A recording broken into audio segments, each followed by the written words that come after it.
Welcome to our channel. ఈ రోజు మనతో పాటు రమగారు ఉన్నారు. నమస్తే రమగారు. నమస్తే జయ. రమగారు, సాధారణంగా మనం ఏం చదువుకున్నామో అది చేస్తాం. అంటే మన చదువుకి రిలేటెడ్గా మనం చేసే ప్రొఫెషన్ ఆధారపడి ఉంటుంది, జాబ్ కానీ లేకుంటే వృత్తి కానీ. కానీ నవేడేస్ చూస్తుంటే అలా అయితే కనిపించట్లేదు. టు బీ ఫ్రాంక్ మాట్లాడాలంటే ఎంసీఏలు ఎంబీఏలు చేసిన పిల్లలు కూడా చిన్న చిన్న ఉద్యోగాలు లేక చిన్న ఉద్యోగాలు చేస్తున్నారు.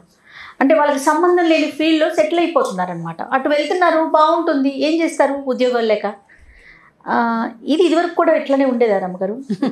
వంశపారంపర్య వృత్తులు ఉండేవి, వృత్తి ఉండేది, కుల వృత్తులు ఉండేవి, వృత్తులు లేకపోతే వంశపారంపర్యంగా వచ్చిన వ్యాపారాలు లేకపోతే వ్యవసాయాలు చేసేవాళ్ళు.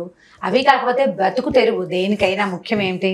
4 వేళ్ళు నోట్లోకి వెళ్ళాలి సజావుగా, అంతే. అట్టే ఇబ్బంది పడకుండా కదా, అంతే. ఇప్పుడు అందుకని చాలా మంది చూడండి, మాకు యాక్టర్లు, నేను డాక్టర్ అవుదాం అనుకున్నాను, యాక్టర్ అయ్యాను అలాంటివి చెప్తుంటారు. అవును. కొంతమంది డాక్టర్లు కూడా ఇంజనీర్ చేయాలనుకుంటారు, అవకాశం కుదిరి డాక్టర్లు అవుతారు, కానీ వాళ్ళకి అది పోదన్నమాట, దాని మీద ఇంట్రెస్ట్. ఇది రకరకాలు అవుతాయి. బ్రతుకు తెరువే ప్రధానమైన పాయింట్. నన్ను కూడా చార్టెడ్ అకౌంటెంట్ చేయాలనుకున్నారండి రమ్మగారు. అవునా? కానీ నేనేమో ఇలా యాంకర్ని అయిపోయాను, హోస్ట్ని అయిపోయాను. ఎలా అంటే జీవితం అన్ని ఏ పక్కకి ఎట్లా లాక్కెళ్ళిపోతుందో వెళ్ళేదాకా మనకు కూడా తెలియదు. అవును. నేను మామూలు స్కూల్ టీచర్ని, కాలేజీలో పనిచేశాను, జస్ట్ నేను టీచర్ని మాత్రమే అవ్వాలి. మరి ఇప్పుడు నేను అట్లా లేను, అది అలాగే అయిపోతాం. అప్పుడు అంటే ఇందులో బతుకు తెరువు అంటే నా బ్రతుకు తెరువు ఏం కాకపోవచ్చు, ఏదో అవకాశం వచ్చింది అన్నప్పుడు ఆ జర్నీ మనం సాగించేస్తాం. అదే జీవితం అన్ని ముందుకు తీసుకెళ్తూ అనుకోకుండా రకరకాలుగా అయిపోతారు, ప్రొఫెషన్స్ మారిపోతారు. సాధారణ వ్యక్తులు కూడా ఒక్కొక్కసారి అసాధారణ వ్యక్తులుగా ప్రూవ్ అయిపోతూ ఉంటారు. బోల్డ్ కథలు ఉన్నాయి మన దగ్గర. అంటే ఇప్పుడు ప్రఖ్యాతులైన వాళ్ళు ఇది వరకు అతి చిన్నవి చెప్పుకోవడానికి కూడా వీలైనంత సామాన్య వృత్తుల్లో ఉండేవాళ్ళు అనడానికి మన దగ్గరే బోల్డ్ ప్రూఫ్లు ఇప్పుడు కూడా కనపడుతుంటాయి. అవునవును కదా. అతి ప్రఖ్యాతులు కూడా చిన్న ఉద్యోగాలు, చిన్న జీవితాలు, డౌన్ టు ఎర్త్ లైఫ్ ఉన్న వాళ్ళు కూడా ఉంటారు. అయితే ఒక కథ చెప్దాం. ఇది కథా సరిత్సాగరంలో కథ. చదవటానికి అయితే ఒక 10-15-20 పేజీలు ఉంది. సింపుల్గా మనం ఒక పావు గంటలో చెప్పేసుకోవచ్చు. ఒక వయసుల కుటుంబంలో పనివాళ్ళు ఉండేవాళ్ళు కొంతమంది. మామూలుగా పెద్ద మోతుబర్లు ఆస్తి ఉంటే ఒకళ్ళిద్దరు పనివాళ్ళు ఉంటారు. పాత రోజుల్లో ఏంటంటే చాలా పనులకి పని మనుషులు ఉండేవాళ్ళు. వాకిళ్ళు ఓడవడానికి, వెనకాల పనులు చేసి పెట్టడానికి, తోటమాలీలని, గుర్రాలు ఉంటే వాటి కోసం, గేదెలు ఉంటే వాటి కోసం, గొడ్లు ఎడ్లు అవి ఉంటే వాటిని బళ్ళు గిళ్ళు, ఎన్ని పనులు బోల్డెన్ రకాల పనులు. ఈ పనులన్నిటికీ మనుషులు ఉండేవాళ్ళు. అయితే ఒక పేద బ్రాహ్మడు హరిశర్మ అతని పేరు. ఇక ఏ పని చేయలేక ఈ వైశ్య కుటుంబంలో ఒక చిన్న పనివాడిగా చేరాడు. అతను భార్య బ్రాహ్మడని అతనికి చిన్న పనులు ఏం చెప్పేవాళ్ళు కాదు, కానీ ఏవో అతను ఎడ్లకి వాటికి బళ్ళ దగ్గర అవి కట్టడము కొన్ని పనులు చేసేవాడు. భార్య కూడా ఇంట్లో ఏదో సహాయం చేసేది వాళ్ళకి. అయితే ఏమైందట, కొంతకాలానికి ఈ వ్యాపారస్తుడు ఇంట్లో ఓ పెళ్ళి వచ్చింది. పెళ్ళి వస్తే పెద్ద ఎత్తున విందులు జరిగినాయి అనమాట. పెళ్ళి ఇంకా పెళ్లి వాళ్ళు రావటాలు గోల్డెన్ ఉంటాయి కదా, ముందు తతంగాలు, పెళ్లి చూపులని, తర్వాత నిశ్చితార్థమని, అక్కడ చిన్న విందులు పెద్ద విందులు, వీళ్ళు వాళ్ళ ఇంటికి వెళ్ళటం, వాళ్ళు వీళ్ళ ఇంటికి వెళ్ళటం, ఈ హడావిడంతా జరుగుతోంది. అయితే ఏంటంటే వీళ్ళు ఏం చేశారు, ఈ హరిశర్మని వాళ్ళని భోజనానికి చెప్పలేదు. వీళ్ళు వాళ్ళ ఇంట్లో పనిచేసి పక్కన ఏదో పాకేసుకుని ఉంటున్నారు. అయితే అక్కడంతా భోజనాలు హడావిడిగా ఉంటే ఈ హరిశర్మ అన్నాడు, భార్యతో చెప్పాడు, ఆ భార్య పేరు లక్ష్మి, ఏమిటి మనం భోజనాన్ని కూడా కొరగామా, ఇంట్లో పనిచేస్తున్నాం కదా, భోజనం చేయండి, మీరు కూడా వచ్చి అన్నం తినండి అని చెప్పచ్చు కదా. వీళ్ళు భోజనాన్ని కూడా పిలవలేదు. ఇలాంటి కటిక దుర్మార్గుల కలికాలం వచ్చేసిందని భార్య దగ్గర వాపోయాడు బాగా. భార్య అంటే కొంతమంది పని వాళ్ళకి విలువనివ్వరండి, కొంతమంది ఏంటంటే పని వాళ్ళని తమతో పాటే ఉంచుకుంటారు అన్ని చోట్ల. వీళ్ళ ఆ రకం పద్ధతి కాదు, ఎప్పటికీ దరిద్రం తీరుతుందో మనకి అని ఆవిడ కూడా దుఃఖించింది. ఇద్దరు చెరో పక్కన తలపట్టు కూర్చున్నారు. ఈయనకు ఒక మంచి ఐడియా వచ్చింది. ఏమే నాకు ఒక చాలా మంచి ఆలోచన వచ్చింది, నేను చెప్పినట్టు చెయ్యి అన్నాడు. భార్య అంది, నువ్వు ఏం చెప్తే అది చేస్తా, ఈ దరిద్రం తీరిపోవాలి, ఈ డబ్బులు లేని పరిస్థితి, ఈ ఎవరైనా మన భోజనాన్ని పిలిస్తే బాగుండు అని అనిపించే దుస్థితిని దాంట్లో నుంచి బయటపడాలి, ఏదో ఒకటి చేయమంటే. అయితే ఓ పని చేద్దాం, పెళ్లి కొడుకు పెళ్లివారంతా వచ్చి ఉన్నారు కదా, గుర్రాన్ని తీసుకెళ్లి అడవిలో కట్టేస్తా, వీళ్ళంతా వెతుక్కుంటారు. అప్పుడు నువ్వు మన వర్తకుడు దగ్గరికి వెళ్ళి, అంటే యజమాని దగ్గరికి వెళ్ళి, మా ఆయన గొప్ప జ్యోతిష్కుడు, ఆయన గంజనం వేసి చూస్తాడు, ఎక్కడుందో చెప్తాడు, ఆయన థాట్లోనే అంటే ఐడియా ఆలోచనలోనే తెలుసుకోగలడు, బాగా జోస్యం వచ్చండి అని ఆయనకి చెప్పు అని చెప్పాడు. భార్య ఇందులో ఏమీ రిస్క్ లేదు కదా, రిస్క్ ఏం లేదు, వీళ్ళంతా పడుకుంటారు, భోజనాలు చేశారు పీకల దాకా, ఫుల్గా తినవాళ్ళు శుభ్రంగా పడుకుంటారు. మనమేమో అర్ధాకలతో ఉన్నాము, అరకొరగా అన్నం తినేవాడికి నిద్ర ఇక్కడ పడుతుంది. అందుకని వీళ్ళంతా పడుకున్నాక గుర్రాన్ని తీసుకెళ్ళి కట్టేస్తా అన్నాడు. సరే ఏం చేశారు, 1 గంట 12:30 1 గంట అయింది. అందరు మంచి గాఢ నిద్రలో ఉండగా పెళ్లి కుమారుడికి తాలూకు బాగా అలంకరించిన గుర్రాన్ని పట్టుకెళ్ళి ఇతను అడవిలో ఓ మర్రి చెట్టు పక్కన కట్టేశాడు. కట్టేసేసి వచ్చాడు ఇంటికి. తెల్లారింది. పెళ్లి కుమారుడు గుర్రం ఎక్కి దీనికి వెళ్ళాలి, ఎక్కడ పెళ్లి మండపం దగ్గరికి వెళ్ళాలి. గుర్రం కనపడలేదు. అతను నా గుర్రం లేదే నేను ఇంకో గుర్రం ఎక్కనన్నాడు. తర్వాత వెతుకుదామంటే పరిస్థితి అట్లా లేదు. దానికి చక్కగా మంచి జీను బంగారపు అవి వేసి బాగా అలంకారం చేశారు. అది ఎక్కాలి. పైగా అతనికి పెంపుడు గుర్రం, నా గుర్రం అంటాడు అబ్బాయి. దాంతో వ్యాపారస్తుడు కంగారు పడిపోయాడు. పెళ్లి వాళ్ళకి సమాధానం చెప్పద్దు, దొంగతనం జరిగిపోయిందంటే ఇక అంతా ఊరు వాడ వెతుక్కున్నారు. గందరగోళంగా ఉంది. పెళ్లి ఆగిపోయే పరిస్థితి వచ్చేసింది. వచ్చేసరికల్లా ఈ అమ్మాయి లక్ష్మి ఏం చేసింది, మెల్లిగా ఈయన భార్య, ఈ హరిశర్మ భార్య ఆయన దగ్గరికి వెళ్ళి, అయ్యగారు మా ఆయన గొప్ప జ్యోతిష్యుడండి, ఏదో కాలం కర్మం కలిసి రాక పని చేసుకుంటున్నాం, కానీ మీరు ఒక మంచి మాట అడగండి, ఈయన్ని చెబుతాడు మీకు. అంటే నిజమా, నాకు తెలియదే అన్నట్టు. మీకేం తెలుస్తుందంటే ఏదో పని వాళ్ళగా చేరాం కదా, దాంతో పొట్టపోసుకోలేక మేము ఈ పనిలోకి దిగాము, అడగండి మీరని అనేసరికి ఈయన ఏం చేశాడు, గబగబా కాళ్ళు చేతులు మొహం కడుక్కుని, ఎవరి దగ్గరైనా పెద్దవాళ్ళ దగ్గరికి వెళ్ళి మంచి మాట అడగాలంటే ఎలా పడితే అలా వెళ్ళరు కదా, మొహం కాళ్ళు చేతులు కడుక్కుని ఓ పళ్ళెంలో కాసిన తమలపాకులు పళ్ళు అవి పెట్టుకుని ఈ హరిశర్మ చేతులు పెట్టి, హరిశర్మ నన్ను కాపాడు, గుర్రం ఎక్కడుందో చెప్పు నీ వల్ల అయితే. ఈయన బాగా ఆలోచించి పైకి చూశాడు, కిందకు చూశాడు, తగటగా వేళ్ళు లెక్క పెట్టాడు. ఇక్కడి నుంచి ఫలానా ఇంత దూరం నడిచెళ్ళండి, అక్కడ ఒక అడవి లాంటిది వస్తుంది, కుడి చేతికి వెళ్ళి ఎడం వైపు మళ్ళీ కుడి చేతి వైపు మడితే అక్కడ ఒక మర్రి చెట్టు ఉంది, అక్కడ దానికి గుర్రం కట్టేసింది అన్నాడు. పరిగెత్తుకుంటూ పోయారు. కుడి ఎడమ అన్నీ తిరిగాక మర్రి చెట్టు వచ్చింది, దాని కింద గుర్రము వచ్చింది. గుర్రం అక్కడే ఉంది. వీళ్ళు ఏం చేశారు, గబగబా గుర్రాన్ని విప్పి తెచ్చేసుకున్నారు. ఈయన ఆశ్చర్యపడి, అయ్యే బాబోయ్ ఇంత ప్రతిభాశాలిని నేను ఇంట్లో పని చేయిస్తున్నానా అని చాలా ఆశ్చర్యపోయి, అక్కడ పెళ్లిలో అగ్రతాంబూలం హరిశర్మ గారికి ఆయన చెప్పాడు కదా, లేకపోతే గుర్రం ఎవడో ఎత్తుకుపోయి ఎక్కడెక్కడో కట్టేస్తే ఈయనకెలా తెలిసింది, ఈయనే కట్టేశాడేమోనని వాళ్ళకి అనిపించలే, ఆలోచన రాలా. ఎవరికి వస్తుంది అట్లా. ఈ మామూలుగా ఎడ్ల బళ్ళ దగ్గర చిన్న పని చేసే హరిశర్మ గారు సడన్ గా జ్యోతిష్యుడైపోయాడు. అయిపోగానే వీళ్ళ పెళ్లిలో వాళ్ళంతా, మా అమ్మాయికి పిల్లలు పుడతారండి, మా అబ్బాయికి పెళ్లి ఎప్పుడు అవుతుందండి, మా వాడు అసలు సంపాదన లేదు, ఎప్పటికి సంపాదన వస్తుందండి అని 4-5 మాటలు అడిగారు. అడిగితే ఎంత చెడ్డ బ్రాహ్మడు కదా, ఈయనకి నక్షత్రాలు అవి కొంచెం పేర్లు తెలుసు, ఫలానా నక్షత్రం వచ్చినప్పుడు ఫలానా తిథి వచ్చినప్పుడు ఇలాంటివి 4 మాటలు చెప్పాడు. అందరూ తలా కాస్త 10 రూపాయలు 100 రూపాయలు ఆ రోజులను బట్టి చదివిచ్చారు. అక్కడి నుంచి ఈవిడికో పట్టు చీర కట్టబెట్టారు. పెళ్లిలో ఆయన చక్కటి మంచి బట్టలు పెట్టారు, భోజనం బాగా ఘనంగా పెట్టారు. మీరు ఆ పూరు గొడుసులో ఉంటామేమిటి, మన దగ్గర మంచి పెంకుటిల్లు ఉంది, దాంట్లో ఉందరుగానని తీసుకెళ్లి అందులో ఉంచారు. ఊళ్ళో వాళ్ళంతా బాగా ప్రచారమైంది. ఇక యథాశక్తి జనాలు రావడం మొదలుపెట్టారు. మంచి మాట చెప్పడమే కదా, అంతకంటే ఏముంది. పంచాంగం చూడడం నేర్చుకున్నాడు ఈయన, మన అవసరాన్ని బట్టి. అంతే కదా, మన అవసరాన్ని బట్టి. కెమెరాతో పని ఉంటే కెమెరా నేర్చుకుంటాం కదా, అంతే. ప్రజెంట్స్ మనకి రాదు, నేర్చుకున్నాం కదా, అంతే. అట్లా మొత్తానికి పంచాంగం అవి ఇవి దగ్గర పెట్టుకుని కాస్త మంచి మాట ఆడ నేర్చుకున్నాడు. సరే ఒకసారి ఈ వ్యాపారస్తుడు రాజుగారింటికి ఏదో ఫంక్షన్లో రాజుగారిని చూడబోయి ఏదో మాటల మధ్యలో ఏం చెప్పంటే, మా అమ్మాయి పెళ్లి ఆగిపోవాల్సింది ప్రభు, సరిగ్గా మా ఇంట్లో ఉన్న హరిశర్మ గారు నన్ను జోస్యం చెప్పి ఉద్ధరించాడంటే, ఏమిటో ఆ జోస్యం కనుక్కుందో చూద్దామన్నాడు ఆయన. చూద్దామంటే ఇప్పుడు ఈయన బాగా జ్యోతిష్యం చెప్తాంటే మనకు అవసరం లేకపోయినా చేయి చూపించుకుంటాం మనం, సహజం అది. చాలా అసలు న్యాచురల్ గా జరిగిపోతుంది. నాకు పామిస్ట్రీ తెలుసు అనగానే 10 చేతులు వచ్చేస్తాయి ముందుకి, మా చేయి చూడండి, ప్రశ్నలు వస్తాయి, సహజంగా జరిగేది. రాజుగారు ఏమిటో నాకు కూడా పరిచయం చేయి, ఎవరో చూస్తాను నేను ఎప్పుడు వీళ్ళ ఇలాంటి పెద్దవాళ్ళతోటి కలవలేదన్నాడు. వీళ్ళకి ఏదో ఆస్థానంలో ఓ జ్యోతిష్కుడున్నాడు, ఓ పురోహితుడు ఉన్నాడు, కొత్త జ్యోతిష్కుడి మీద ఎప్పుడూ ఇంట్రెస్ట్ ఉంటుంది.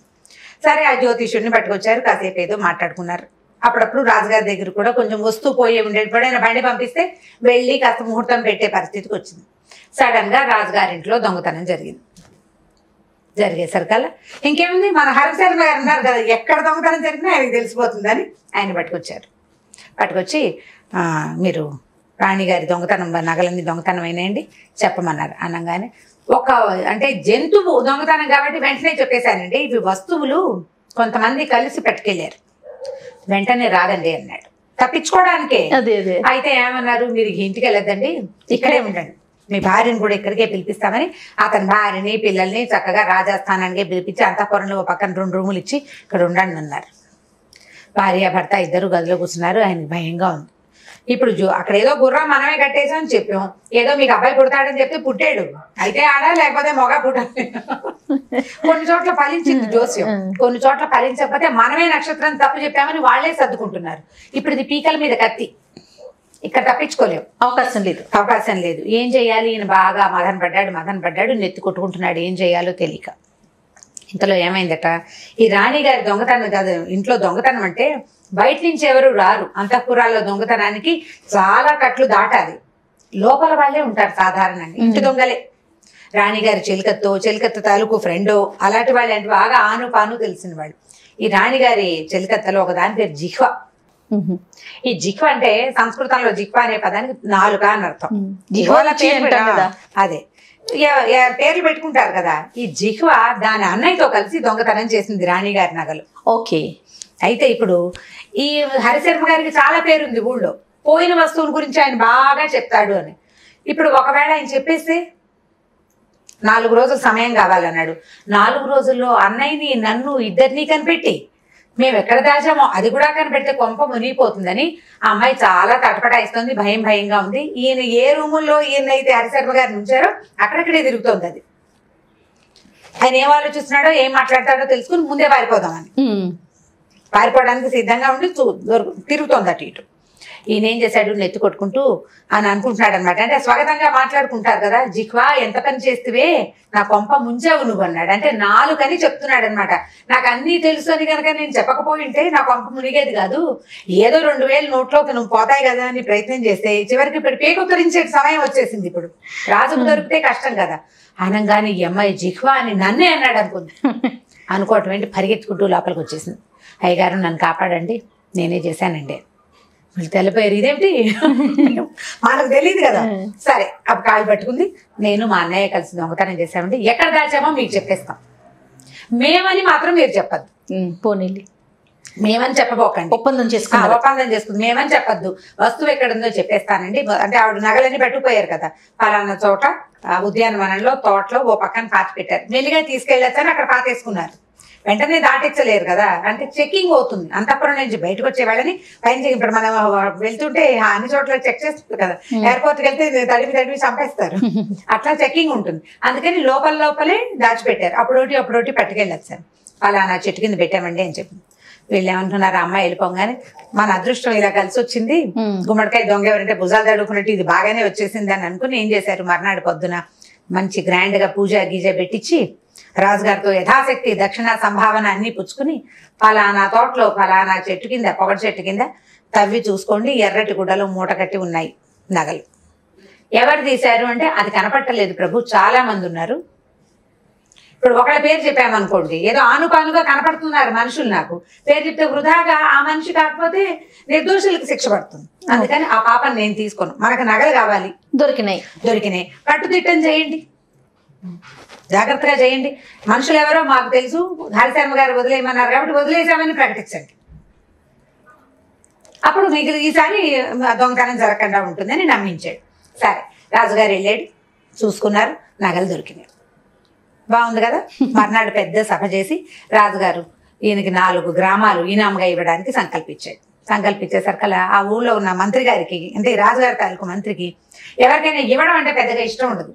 ఏదో 100 వరహాలు ఇస్తే సరిపోతుంది, ఈ ఊళ్ళు ఇవ్వటం ఏమిటి, 4 అగ్రహారాలు ఇచ్చేయడం అంటే బోళ్ళంత సంపద ఇచ్చేయటం. అందుకని ఆయన ఏం చేశాడు, రాజుగారు దానం చేస్తా అంటే వద్దండి, ఈ శర్మ గారిని ఇంకొంచెం టెస్ట్ చేద్దాం అన్నాడు ఆయన, ఇంకొక పరీక్ష పెడదాం, ఇంకోసారి కూడా శర్మ గారు ప్రూవ్ అయితే అప్పుడు ఇద్దామన్నాడు. ఇప్పుడు ఏం చేయాలి, సరే మళ్ళీ ఆగిన తర్వాత ఏం చేశారు, శర్మ గారు ఇప్పుడే కాదండి, ఇంకొకటి ఏదైనా ఒక పరీక్షకి మీరు ఎదుర్కొంటే అప్పుడు మీకు 4 గ్రామాలు ఇవ్వాలని నా ఉద్దేశం, మా ప్రజలంతా కూడా అదే కోరుకుంటున్నారని శర్మ గారిని ఒప్పించారు. భయంగానే ఉంది ఈయనకి లోపల. అయితే ఏమనుకున్నాడంటే కాలం కలిసి వచ్చే రోజు, మొదట గుర్రాన్ని నేను కట్టేసినా నగల సంగతి నాకు తెలియదు, దానంతటదే వచ్చింది కదా, ఇది కూడా అలాగే వస్తుందని దేవుడా అని దేవుడికి దండం పెట్టుకుంటున్నాడు లోపల. సరే ఏం చేశారు, 2వ రోజు పొద్దున మళ్ళీ సభ అయింది. మంత్రి గారు ఒక కుండ చేత్తో పుచ్చుకొచ్చాడు, అంత కుండ కూజా లాంటిది, మనం మంచినీళ్ళు పోసుకుంటాం ఎండాకాలం అలాంటిది. ఆ కుండ చేతిలో పోసుకొచ్చి కుండలో ఏముందో చెప్పమన్నాడు. అలా ఎలా చెప్తారు ఎవరైనాను? జ్యోతిష్యం వస్తే మాత్రం నీ చేతిలో ఉన్న కుండలో ఏముందో నాకు ఎట్లా తెలుస్తుంది? దివ్య దృష్టి ఉండాలి, మామూలు వాళ్ళకి తెలీదు. ఇతను నిర్ఘాంతపోయాడు. ఏదో ఆ వస్తువు పోయింది ఎక్కడుందో చెప్పు, ఈ అమ్మాయికి పిల్లలు పుడతారా ఇలాంటివి అడుగుతారని ఊహించాడు, కానీ ఇదేదో ఒక కుండ పుచ్చుకొచ్చి ఇలా అడుగుతాడని అనుకోలేదన్నమాట. ఆయన నిర్ఘాంతపోయాడు, ఆలోచిస్తున్నాడు, చదువుకుంటున్నాడు. ఆపదాపకారం చదువుతారు, ఇంకేం చదువుతారు అలాంటి టైంలో. చదువుతూ వాళ్ళ నా చిన్నప్పుడు సంగతి గుర్తొచ్చింది అనమాట ఆయనకి. చిన్నప్పుట ఇట్లాగే అన్ని తెలివి తక్కువ పనులు చేస్తే వాళ్ళ నాన్న నెత్తి మీద మొట్టేబట్ట, కప్ప వేషాలు వేస్తున్నావు నువ్వు, కప్పలాగా ఎప్పుడు ఎగురుతూ ఏదో పిచ్చిబాగుడు బాగుతావని తిట్టేవాడు అతన్ని. చిన్నప్పుడు కూడా ఆయన ఇలాగే ఏదో మాట్లాడేవాడు, వాళ్ళ నాన్న ఒప్పుకునేవాడు కాదు. క్రమంగా జీవితం మారిపోయింది. ఇప్పుడు కొత్తగా ఒక అవకాశం వచ్చింది. ఇది ఇలా ఆలోచిస్తూ ఆలోచిస్తూ కప్ప ఎంత పని చేస్తేవే అన్నాడు. అనగానే మంత్రి గారి చేతులు నుంచి కుండ వదిలేసాడు కంగారు పడి. ఆ కుండ పగిలి అందులో నుంచి ఒక కప్ప పిల్ల బయటకు వచ్చింది. అది టైం కలిసి వచ్చింది. కప్ప ఎగరంగానే సభలో అందరూ ఆశ్చర్యపోయారు. ఏంటి ఈయనకి ఎలా తెలిసిపోయింది కుండలో కప్ప ఉందని? చప్పట్లు కొట్టారు జనాలందరూ. జయహో హరిశర్మ అన్నారు. ఈయనకి అర్థం కాలేదు ఏం జరుగుతుందో. ఒక 2 నిమిషాల తర్వాత అర్థమైంది ఆయనకి. మా నాన్ననే కప్ప పేరు నాకు ఇవాళ కలిసి వచ్చింది. అంతే అంతే. ఇప్పుడు ఈయన శాశ్వతంగా జ్యోతిష్యుడుగా ఫిక్స్ అయిపోయాడు. అంతే కదా. అక్కడి నుంచి రాజుగారు ఏం చేశారు, 4 గ్రామాలు అనుకున్నాం, 4 గ్రామాలు కాదు మీకు అర్ధరాజ్యం ఇచ్చేస్తాను. ఓహో, మీరు మాతో పాటే ఈ రాజ్యంలోనే ఉంటూ ఇక మీకు పరీక్షలు లేవు, మిమ్మల్ని ఎవరు ఏమీ అడగరు, హాయిగా సంతోషంగా మాతో పాటు మా ఊళ్ళో నుంచి మా ఊరికి పోళ్ళంత ఎనలేని కీర్తి తీసుకురావాలని ఆయన తనతో పాటు సింహాసనం మీద కూడా కూర్చోబెట్టుకున్నాడు. ఎక్కడి నుంచి స్టార్ట్ అయింది జీవితం? ఎట్ల బండి పక్క నుంచి రాజుగారి పక్కకు చేరాడు అనమాట. ఈయన ఇలా మారిపోతుంది. కాలం ఎంత పనైనా చేస్తుంది. మనం ఇప్పుడు చాలా మంది ఇవాళ ఏదో ఉద్యోగం చేస్తాం, మన భవిష్యత్తు సరిగ్గా లేదని దిగులు పడుతూ ఉంటారు. దిగులు పడి చేస్తున్న పనిని కూడా సరిగ్గా చేయలేకపోతారు. అవునండి, చాలా మందికి ఆ సమస్య ఉంటుంది. డిప్రెసివ్గా అయిపోతారు. ఎప్పుడు కాలాన్ని నమ్మాలి మనం. ఇవాళ ఉన్న రోజు రేపు ఇలా ఖచ్చితంగా ఉండదు. కొన్ని రోజులు అలాగే ఉన్నట్టు ఉంటుంది, మొనాటనస్గా ఉంటుంది, రోజు ఒకే పని చేస్తున్నట్టుగా కనపడుతుంది. సడన్గా ఒక ట్విస్ట్ అవుతుంది. అది మన వల్లే రావక్కర్లేదు, ఎవరో ఇంకొక వ్యక్తి కూడా కారణం కావచ్చు. ఏదో పరిస్థితులు, జీవితం ఒక్కసారి అప్సైడ్ డౌన్ అయిపోతుంది. కిందది పైకి, పైకి కిందకే అయిపోతుంది కదా. దానికోసం వేచి ఉండాలి. మొదటిది పాజిటివ్గా వెళ్ళాలి. చేస్తున్న పనిని సరిగ్గా చేస్తూ ఉంటే ఆటోమేటిక్గా సెట్ అవుతుంది. ఇప్పుడు ఈయనకు ఒక అవకాశం వచ్చింది, దాన్ని అట్లా అట్లా అట్లా అట్లా అట్లా అల్లుకుంటూ వెళ్ళాడు. మంచి అవకాశం దొరికింది, ఇంకా లైఫ్ సెటిల్ అయిపోయింది. ఇప్పుడు ఈయన చేసింది సరైన పనా చెడ్డ పనా అనే ఆలోచన చేయక్కర్లేదు. మనకు కావాల్సింది ఏంటి? అల్టిమేట్ గా జీవితం సెటిల్ అవటం. అంతే కదా. ఇందులో పెద్ద దుర్మార్గము చెడ్డ పని ఏం లేదు కదా. కాబట్టి జీవితం మీద ఆశతోటి ముందుకెళ్తూ ఉండాలి. కాలం కూడా కలిసి రావాలి. వస్తుంది, ఇవాళ రాకపోతే రేపు రాకెక్కడికి పోతుంది, చచ్చినట్టు వస్తుంది. సో పాజిటివ్ గా థింక్ చేయాలి. కాదు జయ, 60 సంవత్సరాల తెలుగు సంవత్సరాలు ఉన్నాయి మనకి. 60 తెలుగు సంవత్సరాలు. ఇంగ్లీష్ లో సంవత్సరాలు అంకెలే కదా ఉంది, మన తెలుగు సంవత్సరాలకి పేర్లు ఉన్నాయి. 60 సంవత్సరాలు గడిచాక మళ్ళీ మొదటి సంవత్సరం మళ్ళీ వస్తుంది. అవునా? అంతే. 12 నెలలకి 12 పేర్లు ఉన్నాయి. తర్వాత తిరిగి రాదా? అది ఖచ్చితంగా రావాల్సింది కదా. కాబట్టి ఖచ్చితంగా ఇవాళ దిగిన జీవితం రేపు ఎక్కవలసిందే. ఇవాళ బాగా పైన ఉన్నది రేపో మాపో దిగుతుంది గ్యారంటీగా. అయితే ఏంటంటే జారిపోయి పడిపోతారా లేకపోతే స్లోగా దిగుతారా అనేది వాళ్ళ మీద ఆధారపడి అంతే. రైట్. ఓకే రమ్య గారు, నమస్తే. నమస్తే. ఈ వీడియో కనుక మీకు నచ్చినట్లయితే లైక్ చేయండి, షేర్ చేయండి. మరిన్ని వీడియోస్ కోసం మా ఛానల్ని సబ్స్క్రైబ్ చేసుకోండి.